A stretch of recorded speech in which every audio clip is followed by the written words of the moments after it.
GHMC elections వస్తున్నాయి. ఎక్కువ సమయం తీసుకోదంటే హోలీ కాబట్టి 2-3 విషయాలు చెప్పాలన్నాను. జిహెచ్ఎంసీ ఎలక్షన్స్ వస్తున్నాయి. 150 డివిజన్స్ నుంచి 300 డివిజన్స్ చేసిండ్రు.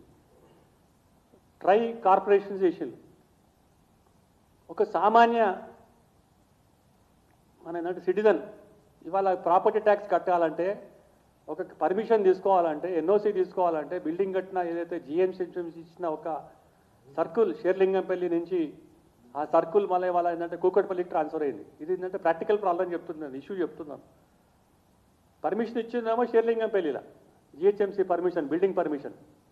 ఇవాళ ఎన్ఓసి తీసుకోవాలంటే అంటే ఏంటంటే ఇంకొక ఏంటంటే సర్కిల్కి పోవాలి. ఈ ఫైల్ ఇక్కడి నుంచి అక్కడికి పోలేదు. ప్రాపర్టీ ట్యాక్స్ మార్చ్ 31 లోపల ప్రాపర్టీ ట్యాక్స్ కట్టాలి. కట్టకుంటే ఒక్కొక్కరు ఇంటి ముందట ముగ్గురు 4 వస్తున్నారు. సామాన్య కార్యకర్తలు, సామాన్య మనుషుల దగ్గర ప్రాపర్టీ ట్యాక్స్ జిహెచ్ఎంసీ అధికారులు వచ్చి, అంటే వాళ్ళ పని వాళ్ళు చేస్తున్నారు. అధికారుల గురించి నేనేం మాట్లాడలేను. అధికారులు ఏంటంటే వాళ్ళ డ్యూటీ వాళ్ళు చేస్తున్నారు కాబట్టి వాళ్ళు చేయాల్సిన అవసరం ఉన్నది. కానీ ఇక్కడ ఉన్న ప్రభుత్వం జిహెచ్ఎంసీ నుంచి సుమారు 2,500-3,000 కోట్ల రూపాయలు బకాయిలు సామాన్య ప్రజల దగ్గర నుంచి కలెక్ట్ చేస్తేనే జిహెచ్ఎంసీ వాళ్ళ ముందుకెళ్తుంది. ఇదే ప్రభుత్వ ఎస్టాబ్లిష్మెంట్స్ ఉన్నాయి, స్టేట్ గవర్నమెంట్ ఎస్టాబ్లిష్మెంట్స్ ఉన్నాయి. మరి ఏంటంటే వాళ్ళ దగ్గర నుంచి ఏమైనా తీసుకున్నారా? మీరు ఒక్క పైసా తీసుకున్నారా? బకాయిలు 300 కోట్లు ఒక డిపార్ట్మెంట్ ఇవ్వాలంట. ఎందుకు తీసుకుంటలేరు? అంటే గవర్నమెంట్ దగ్గర డబ్బులు లేవు, సామాన్య కార్యకర్తలు, సామాన్య మనుషుల దగ్గర డబ్బులు తీసుకుంటున్నారు. ఈ పర్మిషన్ కావాలంటే, ఒక ఎన్ఓసి తీసుకోవాలంటే, ఒక మన ఆక్యుపెన్సీ సర్టిఫికేట్ తీసుకోవాలంటే, ఒక మ్యూటేషన్ చేయాలంటే, ఒక ప్రాపర్టీ ఇక్కడ ఉంది, ఒక ప్రాపర్టీ అక్కడ ఉంది.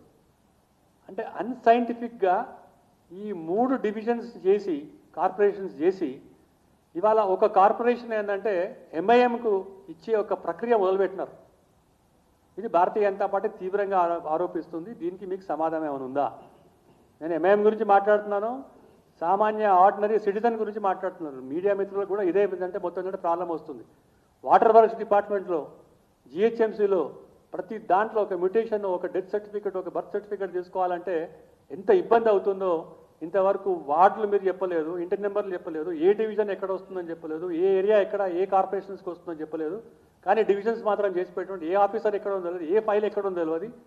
ఇది నాకు మీకు ఒక చాలా సింపుల్, మనం ఆర్డినరీ సిటిజన్స్గా మనం పోతే కూడా మనకి ఇటువంటి ఇబ్బంది అవుతుందంటే ఇంకా వేరే వాళ్ళకి ఎట్లుంటుంది? పోయి తిరిగి లాస్ట్కి ఏంటంటే వాళ్ళు డబ్బులు కట్టలేక, ప్రాపర్టీ ట్యాక్స్ కట్టలేక, ఆక్యుపెన్సీ సర్టిఫికేట్ తీసుకోలేక ఫైన్స్ వేసి మళ్ళీ ఇదే జిహెచ్ఎంసీ, ఇదే ఆఫీసర్స్ వాళ్ళ మీద పదే పన్నుల రూపంలో వసూలు చేస్తారని చెప్పి భారతీయ జనతా పార్టీ తీవ్రంగా ఆరోపిస్తుంది.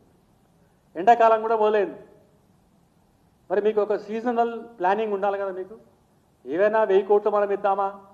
ప్రాపర్టీ ట్యాక్స్ నుంచి డబ్బులు వసూలు చేద్దామా? లేకుంటే హామీలు ఇచ్చినది ఏదైతే వాటిని పక్కన పెడదామా?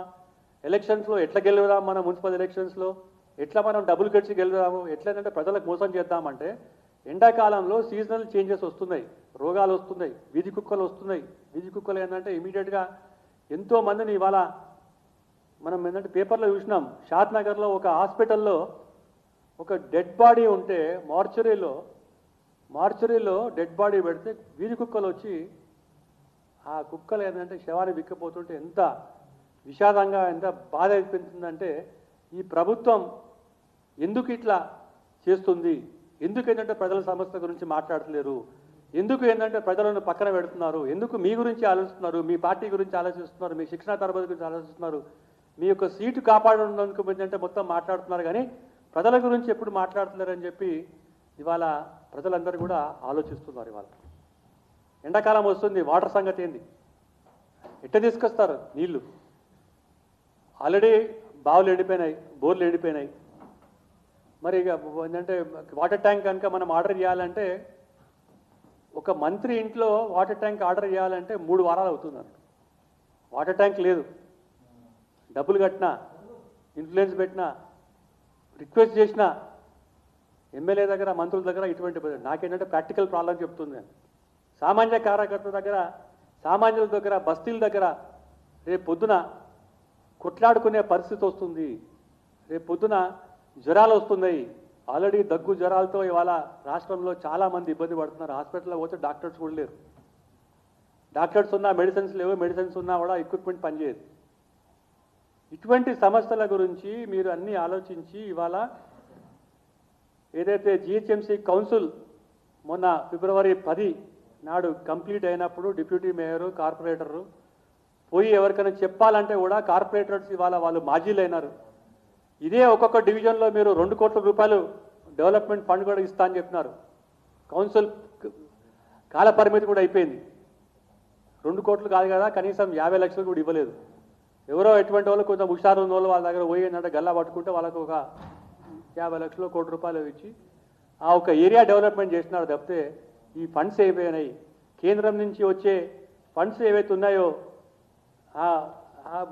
ఆ ఫండ్స్ కూడా పక్కదారి పట్టిస్తున్నారని చెప్పి కూడా భారతీయ జనతా పార్టీ ఆరోపిస్తుంది. Special assistants to states for capital investment SASCI అనే దాని మీద 650 కోట్లు ఇవాళ మున్సిపాలిటీకి వచ్చి అది 50 సంవత్సరాలు అంటే వితౌట్ ఇంట్రెస్ట్ 50 సంవత్సరాల తర్వాత రిటర్న్ చేసే ఒక బృహత్తరమైన స్కీము మోదీ గారి ప్రభుత్వంలో ఇవాళ తెలంగాణ రాష్ట్రంకు మున్సిపాలిటీలు డెవలప్ చేయాలని చెప్పి వస్తే ఆ డబ్బులు కూడా మీరు తీసుకుపోయి వేరే దానికి పెడుతున్నారంటే ఇంతకన్నా దౌర్భాగ్యమైన రాష్ట్రం భారతదేశంలో ఎక్కడైనా ఉందంటే అది కేవలం తెలంగాణ రాష్ట్రం.